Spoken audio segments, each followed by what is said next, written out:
Hermanos, los que estuvieron la semana pasada saben que empezamos esa serie titulada ¿Qué es la iglesia? En esta serie vamos a definir lo que entendemos como iglesia, no en una definición de diccionario, no una definición de diccionario como una frase. Si te vas a los libros de teología y ves algún estudio o algún tema teológico vinculado a la iglesia, cada teólogo, cada pastor ofrece su propia definición escrita sobre qué es la iglesia. Lo que pretendemos con esta serie es dedicar los primeros capítulos a mostrar qué es la iglesia, cómo está formada la iglesia, cómo se entra a ser parte de la iglesia, no de Caminando por Fe, de la iglesia de Cristo. Luego dedicaremos unos capítulos a entender cuál es la misión de la iglesia. Dedicaremos un par de mensajes a exponer la misión de la iglesia. Hablaremos de la Gran Comisión, hablaremos de evangelismo, hablaremos de misiones y hablaremos del deber de la iglesia con el discipulado.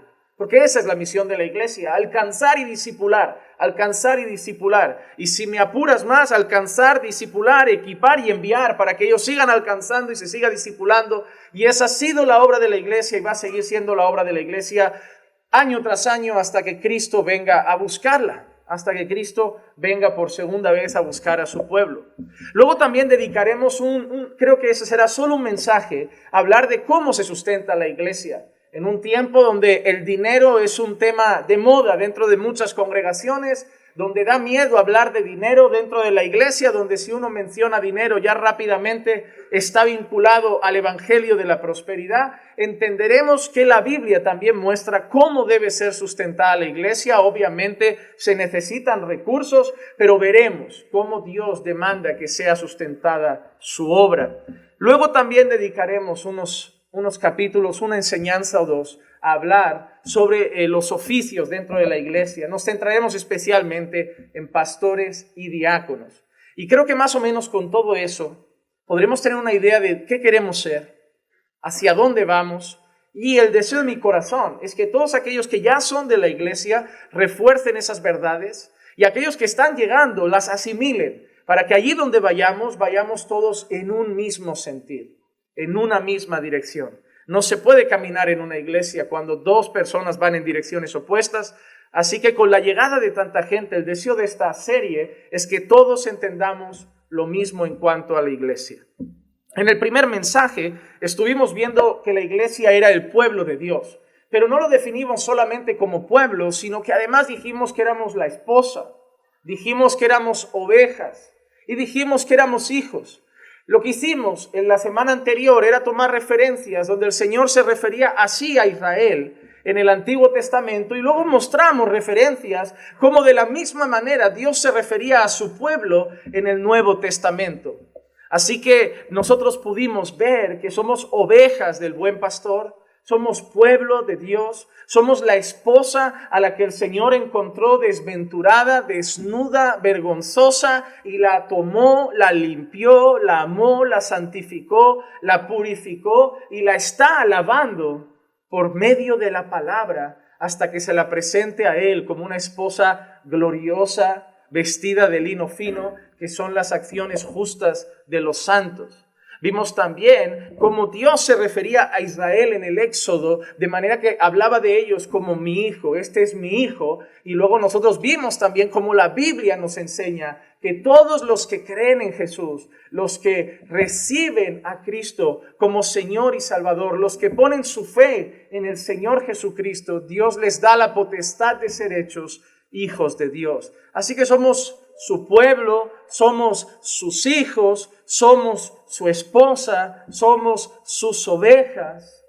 Y hoy vamos a añadir un par de ideas más. Somos pueblo de Dios, pero no somos un pueblo cualquiera. Hoy vamos a añadir un calificativo a eso. Somos el pueblo escogido de Dios.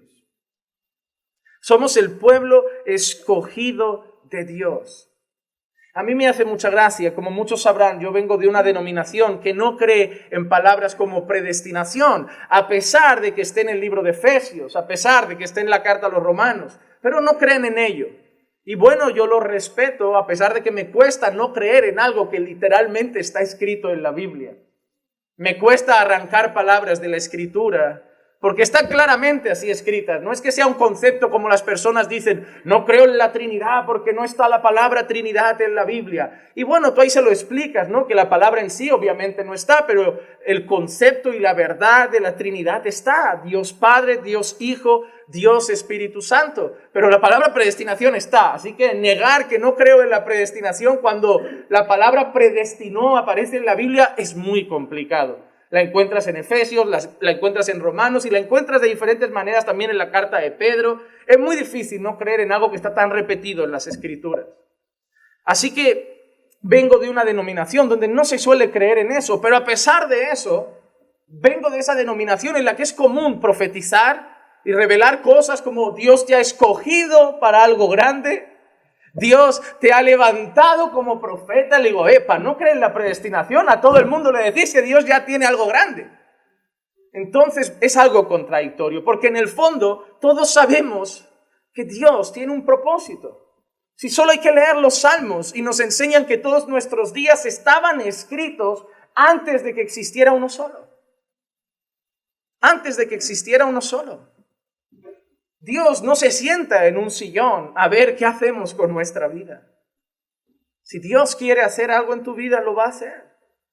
Es tan fácil como ver incluso la historia de Judas y el Señor Jesús diciendo, oye, de los que me diste no he perdido ninguno. Bueno, se perdió uno, Judas, pero para que la Escritura se cumpliese. Alguien a quien el Señor Jesús lo llama directamente el hijo de perdición. Y cuando el otro día hablábamos en el curso de membresía con los hermanos, le lo explicamos. ¿Saben para qué nació Judas? Para vender a Jesús. Alguien tenía que hacerlo. Hermano, cuando nosotros vemos a Moisés interactuando con Faraón, Dios dice de Faraón, para eso te he levantado, para mostrar mi gloria. Es decir, yo te voy a poner a ti, al hombre más poderoso del mundo, al hombre con más poder militar del mundo, al hombre que nadie osa levantarle la voz, yo te voy a incluso a endurecer más para mostrar que yo soy mayor que tú y que el mundo vea que está alguien por encima de Faraón, que es el Dios Todopoderoso. Dios tiene un propósito y Dios tiene un pueblo escogido por Él. Y eso no es algo que, como digo, aparece solo en el libro de Efesios o aparece solo en el libro de Romanos. Lo vamos a ver desde el Antiguo Testamento. Porque cuando Dios se refiere a su pueblo en el Antiguo Testamento, leemos esto. Deuteronomio capítulo 10, versículo 12 al 15. Y ahora, Israel, ¿qué requiere de ti el Señor tu Dios? Sino que temas al Señor tu Dios, que andes en todos sus caminos, que le ames y que sirvas al Señor tu Dios con todo tu corazón y con toda tu alma, y que guardes los mandamientos del Señor y sus estatutos que yo te ordeno hoy para tu bien. He aquí, al Señor tu Dios pertenecen los cielos y los cielos de los cielos, la tierra y todo lo que hay en ella. Sin embargo, el Señor se agradó de tus padres, los amó y escogió a su descendencia después de ellos, es decir, a vosotros de entre todos los pueblos, como se ve hoy. Vamos a desglosar rápido ese texto porque tiene verdades que son para nuestra vida. La primera cosa, y llega en forma de pregunta, una pregunta al pueblo de Dios. Pueblo de Dios, ¿qué quiere Dios de vosotros?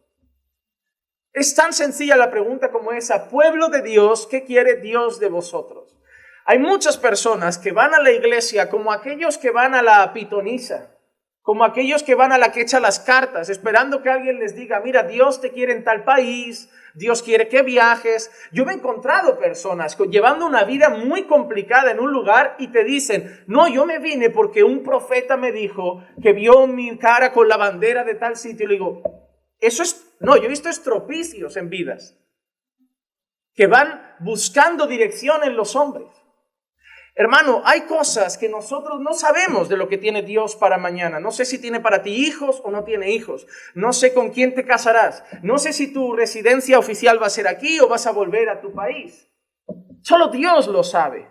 Y yo creo que tiene algo mucho más grande que hacer que ir dando recaditos personales de lo que tiene para el futuro de cada uno, como los que se levantan por la mañana a ver el horóscopo y a ver si hoy encontrarán el amor o es buen día para echar un currículum. Pero hay algo que Dios sí ha hecho. Dios ha revelado la voluntad general que tiene para su pueblo. Es decir, yo no sé lo que tiene exactamente para Marcos, yo no sé lo que tiene exactamente para Tony, yo no sé lo que hará mañana con David, yo no sé lo que hará mañana con Giovanni, pero yo sé lo que quiere para todos nosotros. Dios quiere que guardemos sus mandamientos.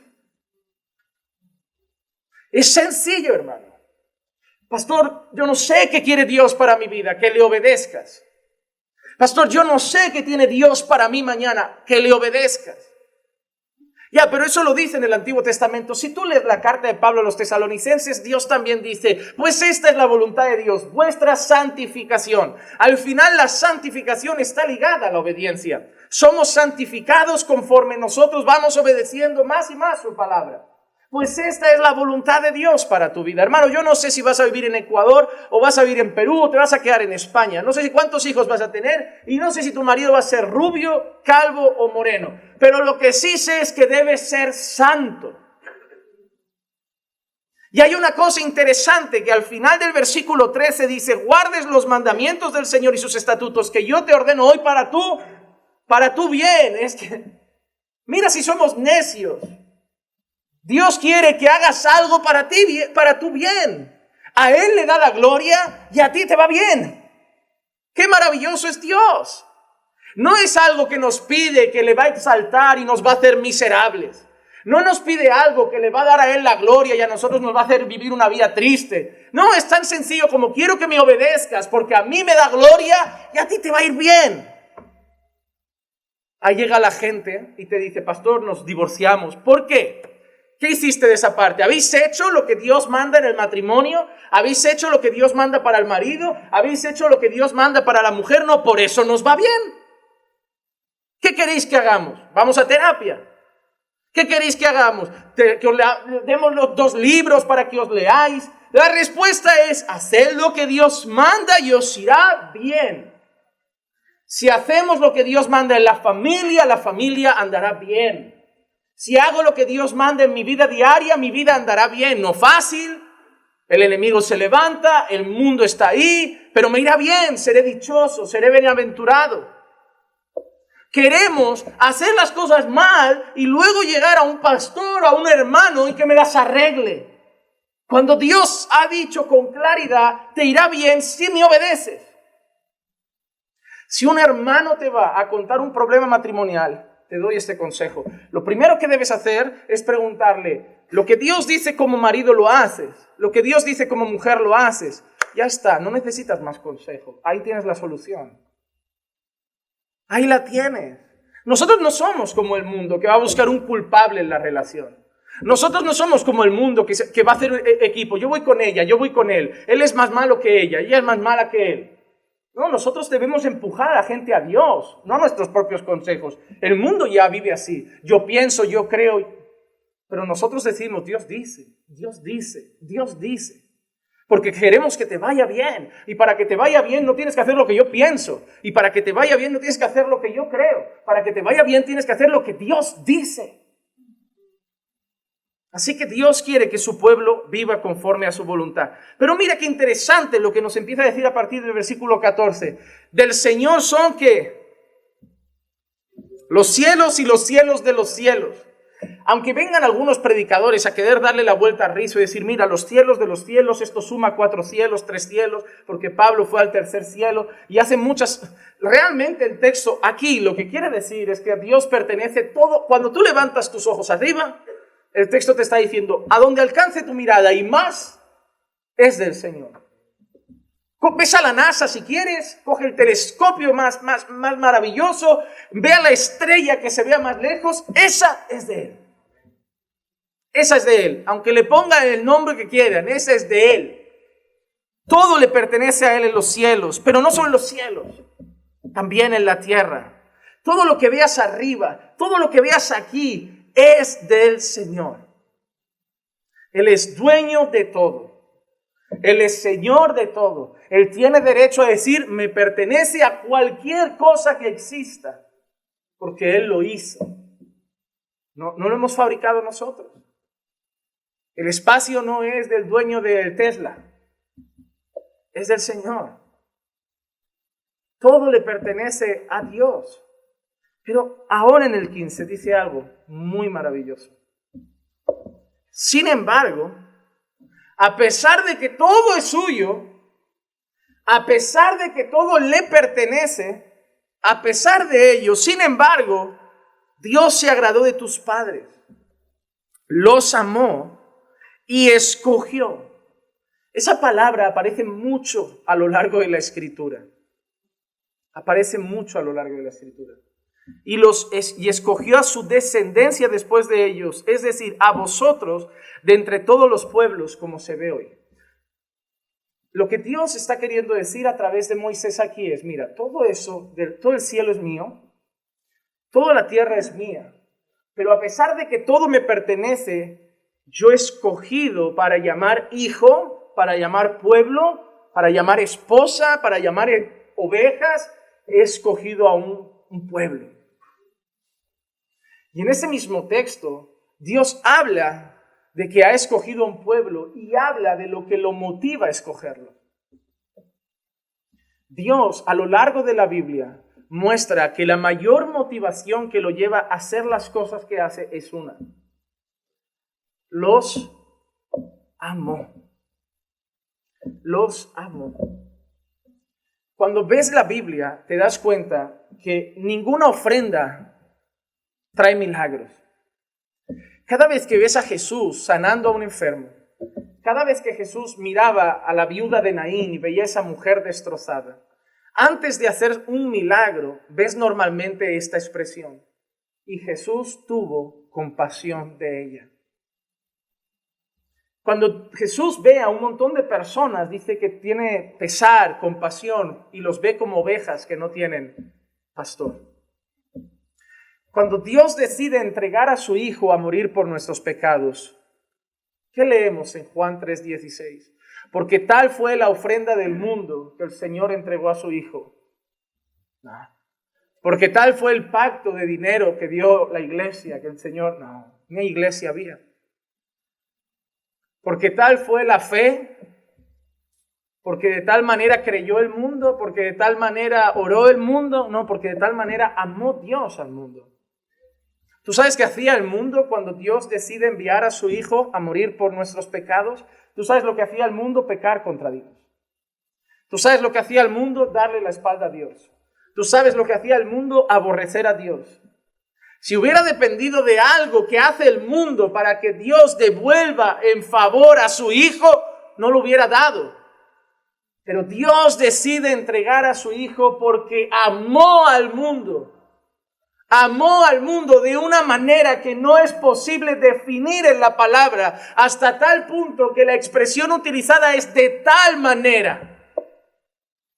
No es mucho, no es bastante, ni muchísimo, ni de manera gigantesca. No hay palabra para definir lo grande que es el amor de Dios hacia el mundo.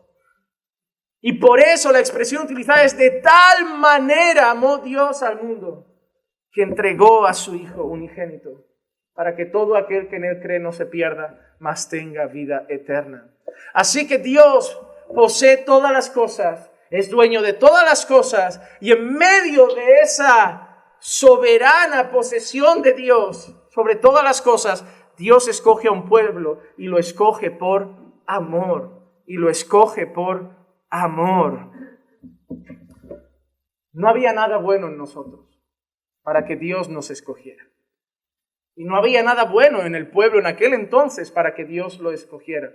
Hermano, Dios no escoge a nadie por méritos. Yo recuerdo cuando leía el texto que vamos a leer ahora, cuando una de las peores momentos en un colegio de España, y no sé si ahora habrá cambiado, pero uno de los peores momentos para un gordito en el colegio de España era el recreo. Era terrible. No, algunos se ríen porque habrán sido de los que le hacían pasar la vida imposible al gordito, pero ese gordito lloraba mucho y tendríamos que reírnos menos, porque hay niños que piensan en tirarse por un balcón por esas cosas. No nos debería hacer gracia algo que lleva a niños a sentirse miserables, no querer ir a la escuela. Nos hace gracia porque todavía el mundo está en nuestros corazones. Nos hace gracia. Es como a veces me pasa, y es algo que yo estoy trabajando en mi corazón. Cuando a veces ves vídeos de comedia, ¿sabes esos vídeos donde presentan al típico borracho dando tumbos? No debería darnos risa, debería darnos pena. Si nos reímos todavía, es que vemos la embriaguez como algo que es motivo de risa, pero es algo que ofende a Dios, que esclaviza a las personas y es motivo de condenación. Yo me cuestiono últimamente, aunque sea algo que aparentemente es inocente, ¿por qué me sigo riendo de cosas que son pecado? Y ahí te das cuenta que todavía la carne está aquí y hay cosas que nos siguen llamando la atención que nos llamaban antes. Y hay que orar por eso. Parece una tontería, pero no es así. Porque cuando vemos a ese borracho tambaleándose, no debería hacernos gracia, debería darnos pena. Ese borracho tiene hijos, tiene una esposa. La gente se ríe a su alrededor y no debería causar comedia. Se ha vuelto motivo de burla y tantas otras cosas. Nosotros no éramos muy diferentes a ese borracho. Algunos mujeriegos, inmorales. Cada uno estaba esclavizado a sus propios pecados, la mentira, el orgullo y tantas otras cosas. Cuando nosotros salíamos al recreo, a mí me gustaba jugar a la pelota. Y siempre pues se elegían 2 capitanes, nunca el gordito. Y elegían, ahí todos en fila, aparecía uno que iba a fusilamiento y empezaban a elegir. Y elegían ¿por qué? Por mérito. Primero al bueno, al que metía los goles, y ahí ibas quedando tú para el final y portero. Era así. Entonces, ¿qué pasa? Cuando nosotros vemos la vida es así. Cuando tú vas a buscar trabajo, no te dan el trabajo por gracia. Te piden currículum, te hacen una entrevista, porque para ellos van a elegir al candidato que más méritos tenga para obtener ese puesto de trabajo. Yo veo mi necesidad para mi empresa y yo elijo un candidato que cumple los requisitos que mi empresa necesita, pero yo no lo elijo por gracia. Mira, este es un tocho, pero me cayó tan bien. Hay un brillo en él que creo que va a ser un buen ingeniero. No, hombre, no está preparado. Pero cuando nosotros hablamos de la salvación, cuando nosotros hablamos de qué ha movido a Dios a escoger a su pueblo, nosotros no vemos mérito en el pueblo. Deuteronomio capítulo 7, versículos 6 al 8, dice así: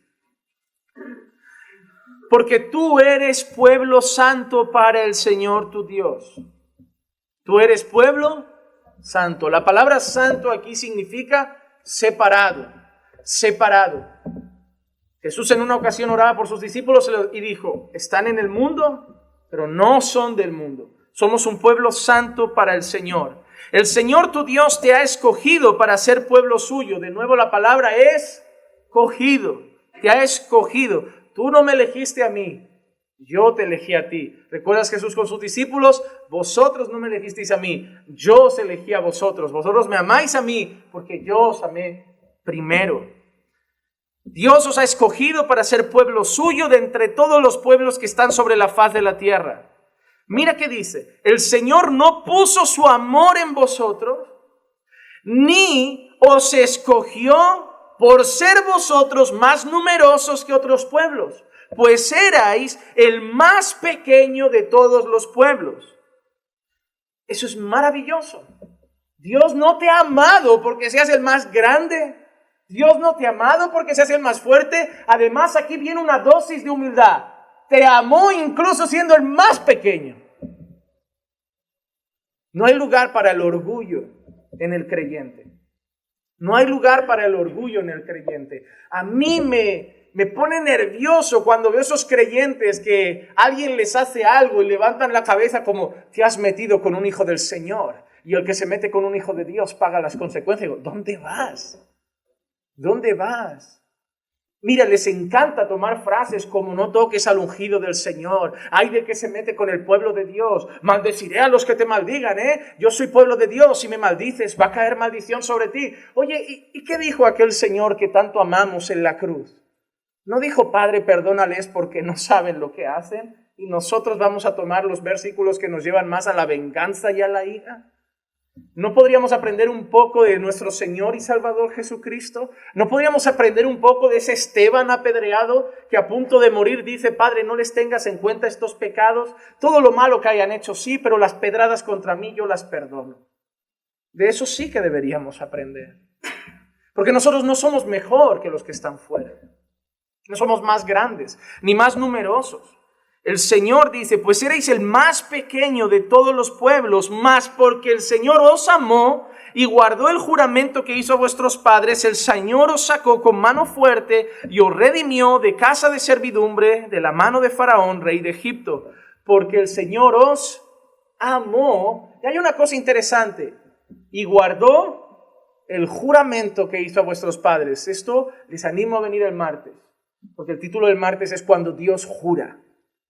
Cuando Dios jura. Y va a ser una enseñanza de Hebreos muy interesante. Entonces aquí vemos, hermanos, que Dios no nos ha escogido por nuestros méritos. ¿Sabías que hay gente más solidaria, había gente más solidaria que tú en la calle?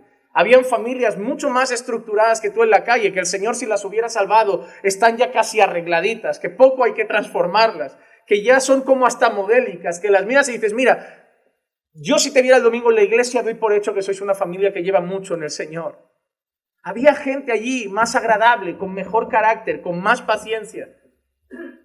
Tan pecadores como nosotros, pero que a lo mejor a la apariencia parecerían mejores candidatos para ser santos para el Señor. Pero el Señor nos llamó a nosotros. Y sí, hermano, yo no sé por qué. Yo no sé por qué. No lo voy a saber nunca. Aunque Dios lo ha dicho claramente, porque yo quiero. Porque yo te he amado. Hermano, hay un momento en que uno empieza a cuestionarse eso. Señor, ¿por qué me has amado a mí y no has amado a mi mamá? ¿No has amado a lo mejor a mi papá igual que a mí? ¿Por qué no has movido su corazón a salvación? Dios es soberano. No entiendo por qué me amó a mí. ¿Por qué me llamó a mí? ¿Por qué me atrajo a mí? ¿Por qué me salvó a mí? No lo voy a entender nunca, pero Él solo dice una cosa, porque yo te he amado. Soy Dios. No se trata del que corre ni del que quiere, sino del que Dios tiene misericordia. Hermano, eso es muy importante entenderlo. Tú no estás aquí porque eres mejor. Tú no estás aquí porque vales más. Tú no estás aquí porque puedes más. Tú no estás aquí porque eres más especial. Tú no estás aquí porque Dios vio potencial en ti. Tú no estás aquí porque eras un diamante en bruto y Dios vio el brillo que podía sacarte. Tú estás aquí porque Dios te amó. Ya. No había más potencial en ti que los de fuera, y si había potencial era potencial para pecar. No había más. No había más. Dios no va buscando como un minero. No, ahí hay oro. Ahí hay oro. No, no es así, hermanos, no es así. No hay mérito alguno en nosotros para ser receptores del amor de Dios. No hay mérito alguno en nosotros para recibir la salvación de Dios. Dios es inmensamente bueno, inmensamente misericordioso, inmensamente amoroso y lleno de gracia, y por eso nos amó, nada más que por eso. No saques pecho para creer que tú eras especial y otros no. Agacha la cabeza y da gracias, porque a pesar de ti Dios te amó. No te amó porque vio algo en ti, te amó a pesar de lo que vio en ti, a pesar de nuestros pecados, a pesar de nuestra maldad, a pesar de nuestra iniquidad. Él nos amó. Eso nos tiene que llevar a cantarle, a adorarle, a orar. ¿Saben por qué muchas personas no viven una vida de adoración a Dios? Porque todavía no han entendido lo pecadores que eran y cuánto Dios los amó. Porque el que mucho es perdonado, mucho ama. Y los que no aman mucho es que creen que Dios no les perdonó tanto. Pero cuando entiendes que solo eras un miserable que iba de cabeza al infierno y Dios te amó y Dios movió tu corazón para llevarte a la gloria eterna, solo te hace falta una cosa: responder a eso en adoración. Como aquella mujer que rompe el frasco de alabastro, que llora a sus pies, que seca sus pies con sus cabellos. Porque somos esa mujer. Somos esa mujer. Una mujer que no merecía nada, una mujer pecadora, pero que sabía que había un lugar para ella a los pies de Jesús, como todos los pecadores que quieran rendirse ante Él. Así que Dios ha escogido un pueblo por amor. Y Dios ha escogido a ese pueblo no por mérito, simplemente movido por su amor y por el juramento que hizo a sus padres. Y vemos el Antiguo Testamento y vemos esto: Dios ha escogido un pueblo, Dios ha escogido un pueblo, Dios ha escogido un pueblo. Pero cuando llegamos al Nuevo Testamento vemos exactamente lo mismo. Y eso es lo que voy a hacer en las primeras enseñanzas: ir al Antiguo, ir al Nuevo Testamento y mostrar que Dios sigue haciendo lo mismo y sigue diciendo lo mismo. Efesios capítulo 1, versículo 3 al 6. Efesios capítulo 1, versículo 3 al 6. Y vamos a analizar detenidamente estas palabras. Como dije yo, son claras, no hay mucha vuelta que darle. Vamos a empezar. Bendito sea el Dios y Padre de nuestro Señor Jesucristo.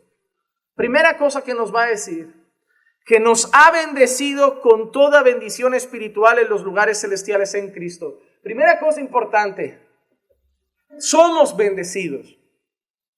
No debemos correr tras bendiciones, somos bendecidos.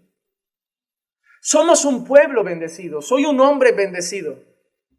Segunda cosa, no soy bendecido por la ropa que tengo, no soy bendecido por el reloj que tengo.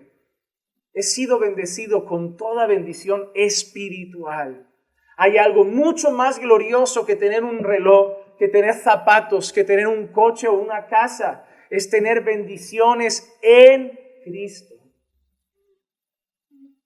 La primera cosa es que Dios ha bendecido a su pueblo. La segunda cosa es el tipo de bendición que Dios le ha dado a su pueblo. Habéis sido bendecidos con toda bendición espiritual en las regiones celestiales.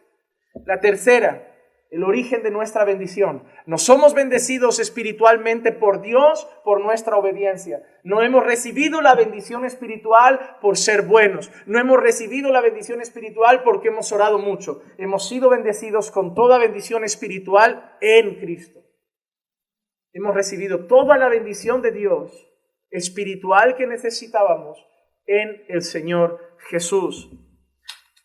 Versículo 4. Según nos escogió. Según nos. En Deuteronomio escogió un pueblo. En Efesios, Pablo a la iglesia le dice que sigue siendo igual. Es el pueblo escogido de Dios. Ahora Pablo añade un detalle a la elección de la iglesia. Pablo añade el tiempo de su elección, el momento de su elección. ¿Cuándo fueron escogidos? Fuimos escogidos en Él antes de la fundación del mundo. No es antes de que nacieras. No es desde el vientre de tu madre. Es antes de la fundación del mundo. Fuimos bendecidos espiritualmente en Cristo. Fuimos escogidos en Cristo desde antes de la fundación del mundo. ¿Para qué? Ahora el propósito de nuestra elección. Hemos visto que hemos sido elegidos en Cristo. Hemos sido bendecidos en Cristo. Hemos sido escogidos ¿cuándo? Desde antes de la fundación del mundo. Tú estás aquí porque Dios quiso eso. ¿Cuándo? Desde antes de la fundación del mundo. Tú eres salvo hoy porque Dios quiso eso. ¿Cuándo? Desde antes de la fundación del mundo. Pero Dios no te salvó para dejarte sentado y que sigas con la misma vida. Dios no te salvó y no salva y elige a su pueblo para que su pueblo siga viviendo como los mundanos, como los impíos, como los que no son su pueblo. ¿Para qué Dios nos salvó? Propósito de nuestra elección, propósito de nuestra salvación, para que fuésemos santos y sin mancha delante de Él. Te he escogido y esto es lo que quiere Dios de ti, que guardes sus mandamientos. Hermanos, son otras palabras diferentes a las de Deuteronomio, pero son el mismo mensaje. Dios te ha elegido porque te ha amado y te ha elegido para que guardes sus mandamientos, para que seas santo y sin mancha delante de Él. Dios es santo y siempre ha sido santo, y su pueblo siempre ha querido lo mismo, que sea santo. Sed santos porque yo soy santo. Hermanos, eso es fundamental entenderlo, porque hoy creemos que la salvación por gracia implica vivir de cualquier manera, y eso no es cierto. Eso no es cierto. Dios, con la misma gracia que salva, transforma al pecador que ha salvado. nos escogió en Él desde antes de la fundación del mundo para que fuéramos santos y sin mancha delante de Él. ¡Wow, hermano! Para que fuéramos santos, ¿dónde? Delante de Dios. ¿Sabes para qué Dios quiere que seas santo? No para el mundo, es para Él. Dios quiere que seas santo para Él. Dios quiere que obedezcas para Él. Tú no debes vivir en santidad por tu esposa. Tú no debes vivir en santidad por tus hijos. Tú no debes vivir en santidad para agradar al pastor. Tú debes vivir en santidad para Dios. Para Dios. Porque da la gloria a Dios.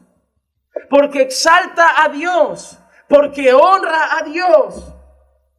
Porque cuando el mundo ve nuestras buenas obras, glorificarán a nuestro Padre que está en los cielos. Nos ha salvado en Él para que andemos en santidad delante de Él. Lo ha hecho para su gloria, para Él ser exaltado, para Él ser honrado. Mira lo que dice ahora. En amor nos... No sé qué traducción tienes tú en la Biblia, pero la mía es clara. En amor nos predestinó para adopción como hijos para sí mediante Jesucristo, conforme al beneplácito de su... Hermano, fuimos predestinados para ser hijos de Dios mediante Jesucristo. Somos bendecidos en Jesucristo. Somos escogidos en Jesucristo. Somos predestinados para ser adoptados como hijos mediante Jesucristo. Y al final solo daremos la gloria a Dios por Jesucristo. Toda tu bendición se la debes a Jesucristo. Toda tu salvación se la debes a Jesucristo. Poder orar a Dios se lo debes a Jesucristo. Ser bendecido por Dios se lo debes a Jesucristo. Por eso cantamos a Jesucristo. Predicamos a Jesucristo. Adoramos a Jesucristo. Exaltamos a Jesucristo. Y vivimos para Jesucristo. Y en la eternidad nos postraremos ante Jesucristo y diremos, solo el Cordero es digno. Porque todo se lo debemos a Jesucristo. Todo se lo debemos a Jesucristo. Por eso Dios lo ha exaltado y sabe que un día toda rodilla se doblará y toda lengua confesará que Jesucristo es el Señor. Es el Señor. Nos predestinó para adopción como hijos para sí mediante Jesucristo, conforme al beneplácito de su voluntad, para alabanza de la gloria de su gracia, que gratuitamente ha impartido sobre nosotros en Jesucristo. Todo se lo debemos a Jesucristo. Pero Dios nos ha salvado para alabanza de la gloria de su gracia. Dios nos ha salvado para mostrar que Él es un Dios lleno de gracia. Que Él es un Dios lleno de gracia. Porque no hay otra palabra que defina por qué tú y yo estamos aquí hoy. No hay otra palabra que justifique por qué tú y yo estamos hoy aquí. No hay otra palabra que justifique por qué tú y yo estamos vivos. No hay otra palabra que justifique por qué tú y yo somos salvos. No hay otra palabra que justifique por qué tú y yo hemos sido escogidos por Dios. Todo es para alabanza de la gloria de su gracia. Dios es un Dios lleno de gracia, abundante en gracia. Y donde abundó el pecado, sobreabundó su gracia. Y la gracia de Dios no empezó con Jesús, Adán, come de todo árbol, pero de ese árbol no, porque de cierto te digo una cosa, como comas de ese árbol morirás. Adán no murió. Es más, Adán intentó tapar su vergüenza con unas tristes hojas y el Señor hizo un sacrificio para cubrirle con pieles. Desde ahí Dios ya muestra gracia. Los podría haber dejado desnudos, los podría haber dejado pasando vergüenza, pero Dios hace un sacrificio. Dios los cubre con pieles, mostrando que desde el primer momento había gracia. La gracia de Dios no comenzó en la cruz. La gracia de Dios ya comenzó cuando Dios dijo, haya luz, porque no debíamos ni ser creados. Esto no tenía ni por qué existir. Dios estaba plenamente gozoso. Todos sus ángeles le adoraban. Pero cuando Dios dice, haya luz, ya muestra gracia. Va a crear un pueblo que no necesita crearlo para darle a Él la gloria. Dios es abundante en gracia. Entonces, desde el Antiguo Testamento hemos hablado que Dios tiene un pueblo y la iglesia es eso, el pueblo escogido de Dios. Y cuando alguien dice esto, y cuando alguien lee textos como este que habla y pone predestinó y pone escogió, siempre sale el corazón listo, ese corazón súper listo. Supongo que se creerá muy bueno, se creerá más bueno que Dios, que dice, entonces Dios es injusto. Entonces Dios es injusto. ¿Por qué? Porque no le ha dado oportunidad a todos.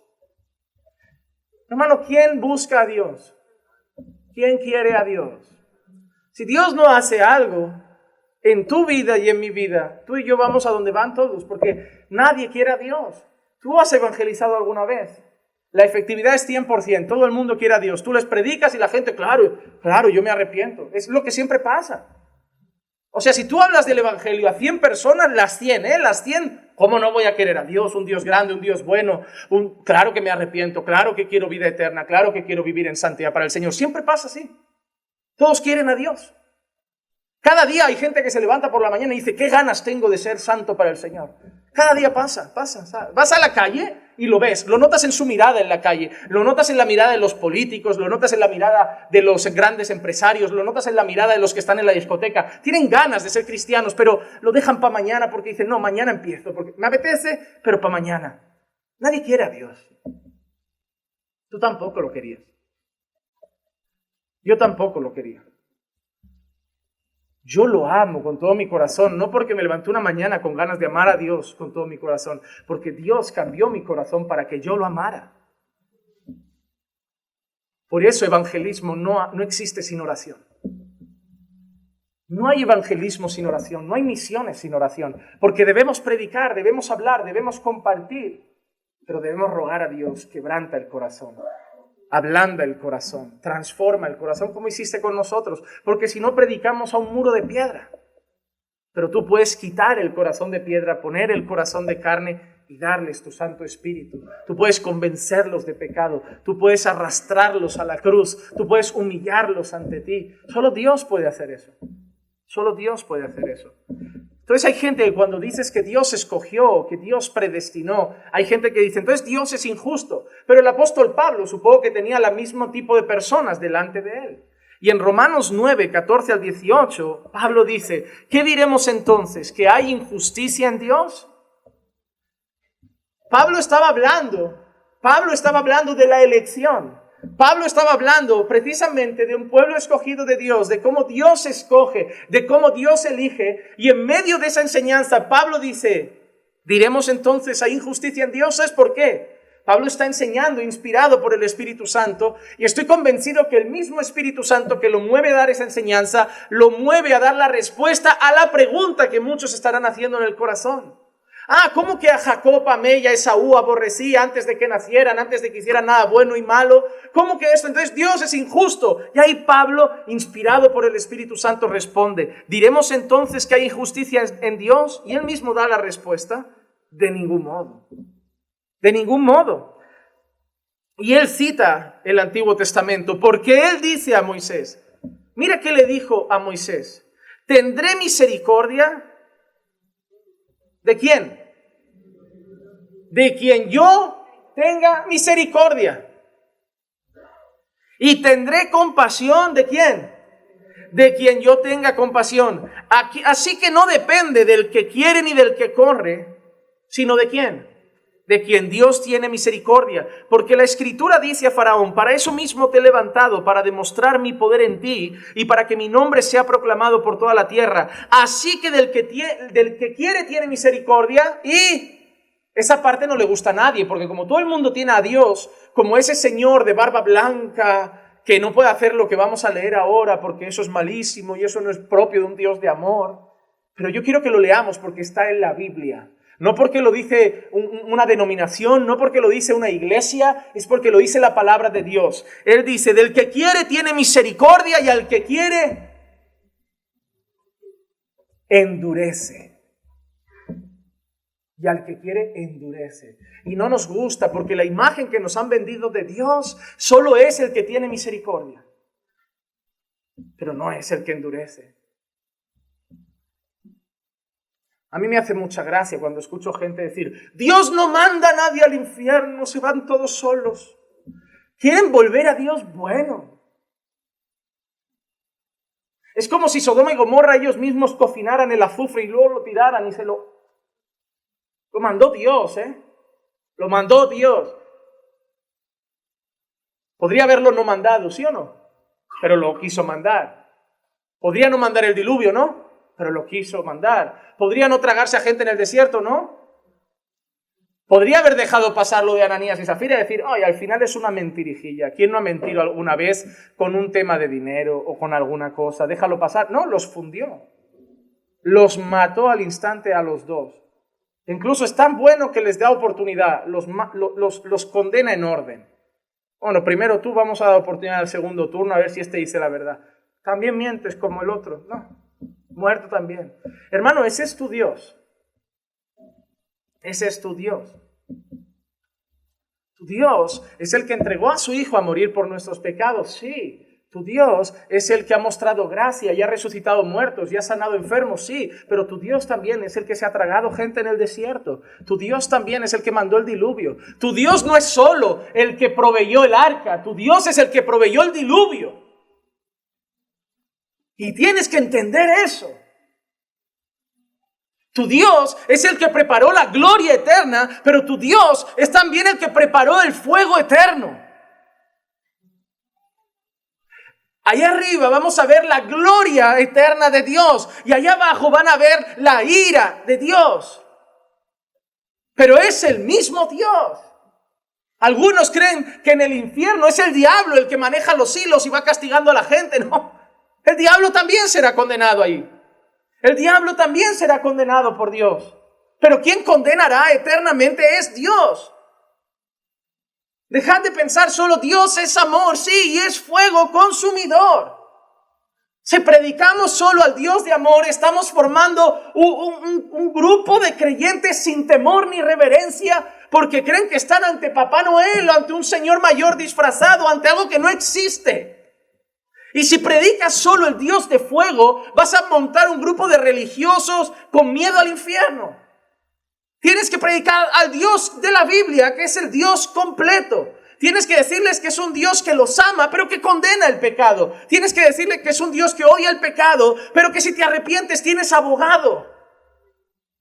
Son ambas cosas, hermanos, son ambas cosas. Nuestro deber no es predicar lo que sienta bien. Nuestro deber es predicar todo el consejo de Dios. Hemos visto Oseas, hemos predicado al Dios que amó a la ramera, pero que condenó a la ramera también porque quiso a sus amantes. Todo el consejo de Dios. Dios tiene misericordia de algunos, sí, y al que quiere endurece. ¿Podrá acaso la masa de barro decirle al alfarero, ¿por qué me has hecho así? No hay mayor acto de arrogancia que cuestionar la criatura al Creador. Tú me has hecho y cuestiono, yo, un pecador sucio, lleno de maldad, voy a cuestionar las decisiones del Santo, Todopoderoso y buen Dios. No, hermano. No es del que quiere ni del que corre, sino del que Dios tiene misericordia. Y eso no hace Dios injusto. ¿Por qué? Porque ¿quién quiere y quién corre? Esa es la pregunta. ¿Quién quiere y quién corre? Nadie quiere a Dios. Nadie corre hacia Dios. Nadie viene al Hijo si el Padre no lo trae. Esos son textos bíblicos, no son textos de una denominación religiosa en particular. Eso lo dice la palabra de Dios. Y nadie conoce al Padre sino el Hijo y aquel a quien se lo quiere revelar. Pero muestra voluntad de Dios ahí implícita todo, y a quien se lo quiere revelar. En el libro de Hechos vemos una señora pasando ahí, Pablo estaba y la señora ni estaba, creo, en el culto, invitada a lo mejor, solo pasaba por ahí y leo literalmente, y Dios abrió el corazón de Lidia para que escuchara lo que Pablo está diciendo, y esa mujer se convierte. Parece que no estaban invitada al culto, pero fue la voluntad de Dios.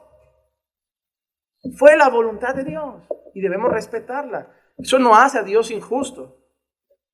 Así que somos el pueblo escogido de Dios. Pero vamos a la segunda parte.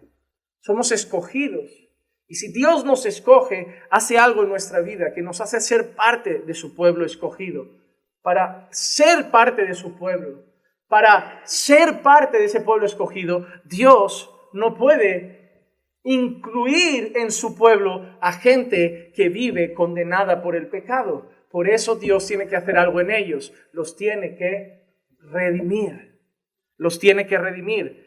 Somos escogidos y somos redimidos. Antes hemos leído en Efesios que acababa el versículo 6, que habíamos sido, del versículo 5 voy a leer, nos predestinó para adopción como hijos para sí mediante Jesucristo, conforme al beneplácito de su voluntad, para alabanza de la gloria de su gracia, que gratuitamente ha impartido sobre nosotros en el amado. Y ahora en el versículo 7 dice, en él, ¿en quién?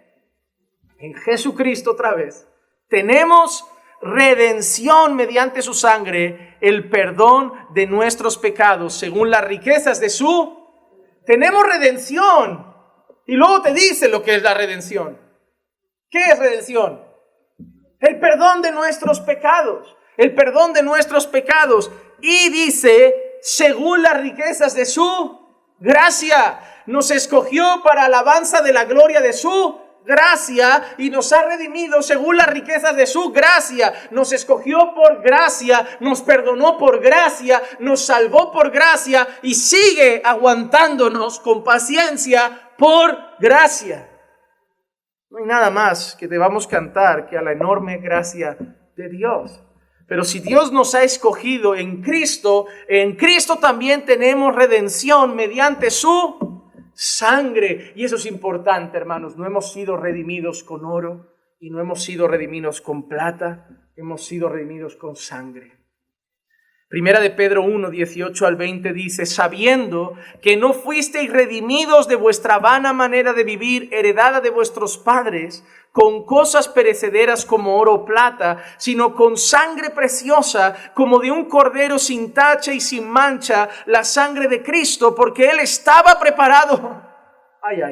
¿Cuándo estaba preparado Cristo? Desde antes de la fundación del mundo, pero se ha manifestado en estos últimos tiempos por amor a vosotros. Hermano, ¿cuánto estaba preparado el Mesías? ¿Cuándo estaba preparado el Salvador? ¿Cuándo estaba preparada la cruz? Antes de que Dios dijera, haya luz, Dios ya sabía, va a haber cruz, va a haber cruz. Y yo sé que llegan las típicas preguntas que todos se hacen. Entonces, ¿para que Dios crea a alguien si Él ya sabe que va a haber cruz? Yo te digo, lo único que encuentro en la Biblia en respuesta a esa pregunta es para alabanza de la gloria de su gracia, para mostrar que aunque se desviaran enormemente, Él es bueno, Él está lleno de amor y Él está lleno de gracia. No estaríamos diciendo que Dios es tan amoroso como para entregar a su Hijo si no lo hubiera tenido que entregar.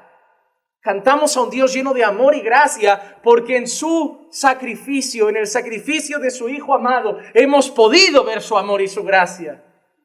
Y es lo que Dios ha querido mostrar siempre, que el creador del universo es un Dios bueno, amoroso y lleno de gracia.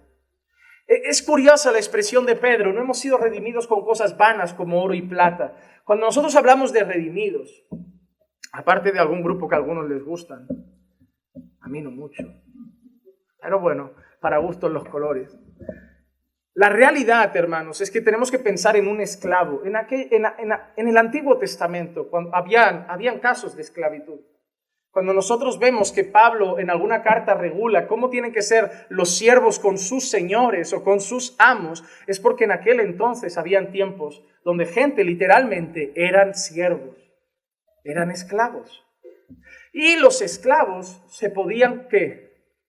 Comprar. se podía comprar su libertad, se podía pagar para que dejaran de ser esclavos. ¿Y cómo se compraban? Con dinero, con oro, con plata. Tú podías redimir a alguien ¿de qué? De su esclavitud. Eso no solo pasó en los tiempos de entonces, eso hasta hace no muchos años todavía pasaba y todavía se podía comprar gente. Pero se usa esa expresión ¿por qué? Porque nosotros también éramos esclavos. Éramos esclavos del pecado, éramos esclavos de la carne, éramos esclavos de Satanás. Y el pecado, la carne, Satanás, no iba a regalarnos a otro dueño. Éramos suyos, por culpa de nuestros padres. Porque por el pecado de un hombre, la muerte llegó a todos, dice Pablo. Entonces, por el pecado de nuestros padres, nosotros nacemos siendo esclavos del pecado. Nacemos siendo esclavos de las tinieblas. Y las tinieblas y el pecado no nos iban a regalar como, oye, ¿quién los quiere? No, había que pagar un precio. Pero nuestra vida no se podía comprar a nivel espiritual con oro o plata. Fuimos comprados con sangre. Por eso nada ni nadie, ni tu madre, ni tu abuela, ni la persona que más aprecies, podrá haber hecho por ti lo que solo Cristo hizo. Redimirte de la esclavitud con su preciosa sangre. Con su preciosa sangre. Y hay algo que me gusta en esto y quiero dar este detalle. En esta remisión, en este proceso de redención, participa nuestro Dios al completo. Participa el Dios Padre, participa Dios el Espíritu Santo, participa Dios el Hijo, y es algo maravilloso porque es una manera donde nadie podrá negar esta evidencia. Primera de Pedro, capítulo 1, versículos 1 y 2. A los expatriados de la dispersión en el Ponto, Galacia, Capadocia, Asia y Bitinia, mira qué dice, elegidos, otra vez, escogidos, elegidos, predestinados. Hay que arrancar muchas palabras de la Biblia o torcer mucho su interpretación para no entender cosas tan sencillas. Hermano, yo una vez me senté con alguien y me dice, no, pero eso hablaba de naciones, hablaba de... Yo me senté una vez con una persona que no tenía ni idea de Biblia. Le leí esto y le dije, escogido, ¿qué entiendes? Y me dice, bueno, escogidos desde antes de la fundación del mundo, eso. Digo, es que por ahí hay gente que le da las vueltas para seguir justificando sus creencias. Digo, pero está claro, está claro. Me dice, sí, muy sencillo. Cuesta de aceptar para algunos, pero no cuesta de entender.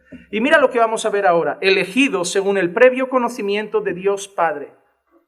Elegidos según el previo conocimiento de Dios. Ahí tienes a quién, Dios Padre. Por la obra santificadora de... ¿A quién tienes también ahí? Espíritu Santo. ¿Para obedecer a quién? ¿A quién tienes ahí? Dios Padre te elige. Dios Espíritu Santo te santifica para la gloria, obediencia y honra de Dios el Hijo, a quien toda rodilla se doblará y toda lengua confesará que Él es el Señor. Padre, Hijo y Espíritu Santo, obrando en nuestra redención. En nuestra redención, elegidos según el previo conocimiento del Padre, santificados por el Espíritu para obedecer a Jesucristo y ser rociados con su sangre. Que la gracia y la paz os sean multiplicados. Ahí entenderán por qué aquí saludamos como saludamos. Así que, hermanos, cuando nosotros vemos esto, nosotros hemos sido escogidos, nosotros hemos sido redimidos, y nosotros le debemos todo esto al Señor. Nosotros no hubiéramos llegado a Jesús si Dios no te hubiera escogido desde antes de la fundación del mundo. Y hermano, eso es precioso.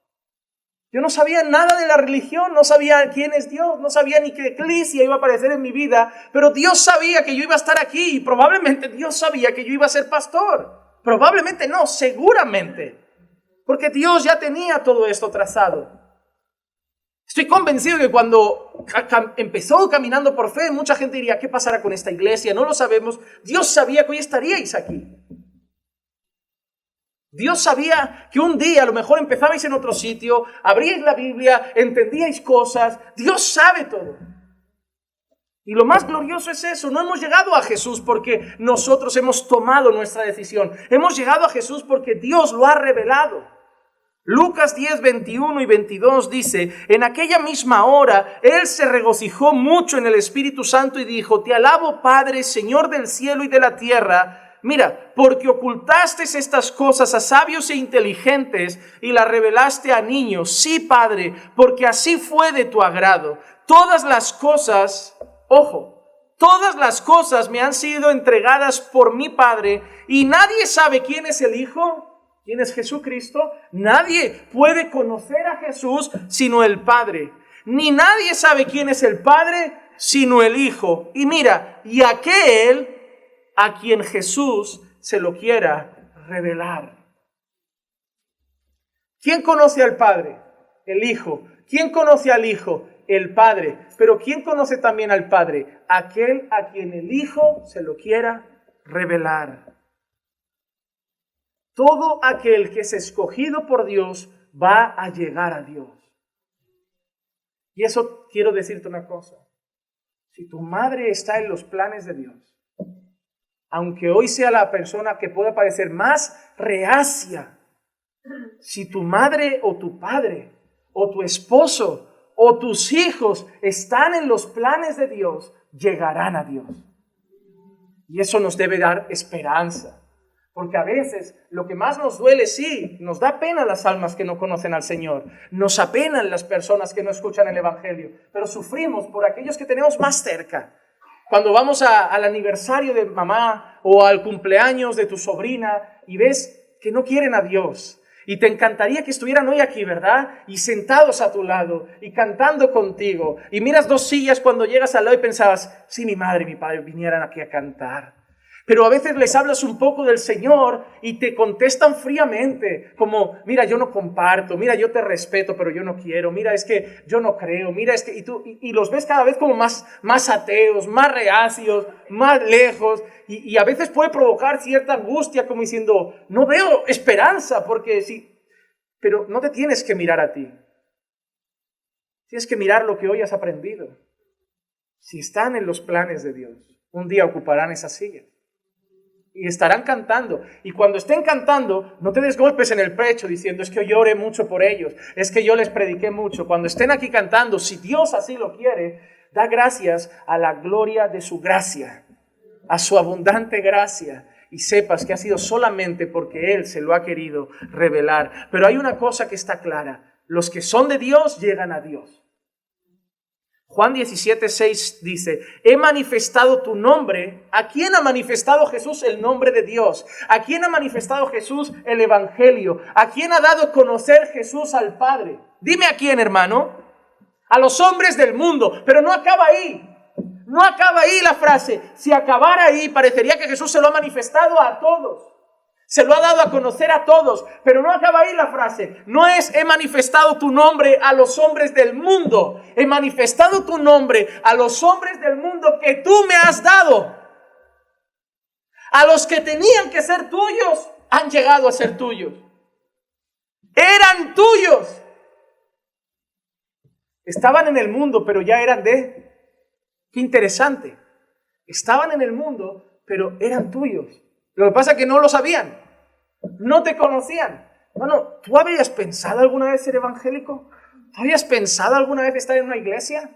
Cuando tenías tus 14, tus 15, a lo mejor alguno pues creció a lo mejor en una familia cristiana y lo han enfocado ahí. Pero la mayoría de nosotros con 14, 15, 16 estábamos ¿qué? Haciendo cosas indebidas, planificando nuestras noches de fiesta, pensando en qué, en bebida, en mujeres. No estábamos pensando en orar por las noches. ¿Tú te imaginabas con 13 años que te estarías esforzando por levantarte por las mañanas a tener tu tiempecito con Dios? ¿Tú te imaginas? Yo me imagino con mis 11 años jugando a Resident Evil, matando zombies con la pistola y pensando, cuando tenga mis 30 me apetecerá por la mañana orar un rato. Digo, yo no estaba en nuestros planes. Tampoco está en el de nuestra familia de momento. Por eso hay que entender que si Dios quiere, a lo mejor son suyos si todavía no lo saben. ¿Saben lo que nos encantaría? Yo a veces en mis oraciones, no es que bromee con Dios, pero cuando oro con más confianza, le digo, Señor, sería tan bueno ir a evangelizar y que hubiera como una marquita, una flecha que señale ya los que son tuyos para no perder mucho tiempo. Asomarte y, no sé, ver una luz que los envuelve o una flecha que los señala así como intermitente, como ven a este va a creer porque el resto no quiere. Sería bueno, ¿no? Imagínate comer con tu familia y de golpe ves a tu padre medio iluminado y dices, este va a creer. Pero a lo mejor le predicas y lo rechaza y dices, bueno, pero yo veo la luz, o sea, tarde o temprano caes. Pero no está eso. No es tan sencillo. Por eso cuando veamos la misión de la iglesia, no es id y predicad a los que la flecha alumbre. Es id y predicad a todos. Pero los que sean míos van a creer. Porque yo los traeré. Yo los traeré. Nosotros no vemos. Ojalá pudiéramos ver como Jesús cuando dice la palabra y Jesús sabía lo que había en su corazón. Y Jesús sabía lo que estaban pensando. Nosotros no sabemos ni si nos van a rechazar. No sabemos nada. Por eso hay que ir y lanzar el evangelio como las redes se lanzan al mar y caerán los peces que pertenezcan al Señor. Mira lo que dice, he manifestado tu nombre a los hombres del mundo que me diste. Eran tuyos y me los diste. Eran de Dios, pero se los ha dado a Cristo. Hubo un momento que el Señor Jesús mismo dice, mi Padre me ha dado todas las cosas. ¿Recuerdan al principio que hemos leído que decía Dios? ¿De quién son los cielos y los cielos de los cielos? Y la tierra y todo lo que en ella hay, de Dios. Jesús en una ocasión dice, todo lo que es de Dios, todo lo que es del Padre, me lo ha. Los cielos y los cielos, de los cielos y la tierra y todo lo que hay, pertenece a Jesucristo. Pertenece a Jesucristo. Pero mira qué interesante, eran tuyos y me los diste y han guardado tu palabra. Han guardado tu palabra. La marca de que somos de Dios. La marca de que hemos sido escogidos. La marca de que hemos sido redimidos. La marca de que hemos llegado al Padre es que guardan su palabra. Dios os amó y os escogió. ¿Y qué quiere Dios de ti? Sino que guardes todos sus estatutos y mandamientos que yo te ordeno hoy. Padre, eran tuyos y me los diste y han guardado tus estatutos y mandamientos y han guardado tu palabra. Dios no cambia, hermano. Dios sigue diciendo lo mismo en Deuteronomio que en Efesios, que en Juan. Puede cambiar la forma, puede cambiar las palabras usadas, pero Dios es santo, todo le pertenece, de todo lo que es suyo ha escogido un pueblo, a ese pueblo lo ha redimido con sangre y la marca es que viven para su gloria. Así que, hermanos, la garantía final de los redimidos, y termino con esto, ¿cuál es nuestra garantía, nuestra confianza en esta historia? Somos su pueblo, somos su esposa, somos sus ovejas, somos sus hijos, escogidos y redimidos. Y eso trae una garantía final con ellos. ¿Sabes cuál es? Y quiero que te vayas con esto a casa. Juan 6:44 dice, nadie puede venir a mí si no lo trae el Padre que me envió. ¿Quién puede venir a Jesús? A no ser que, hermano, no olvides esos versículos, están en la Biblia. Nadie puede venir a Cristo si el Padre no lo lleva. Y nadie puede conocer al Padre si Jesús no lo revela. Al final, conocer a Dios y llegar a Cristo, ¿de quién depende? De Dios. Depende de Dios. Tú le puedes regalar el Nuevo Testamento a quien quieras, pero va a haber letras, va a haber palabras.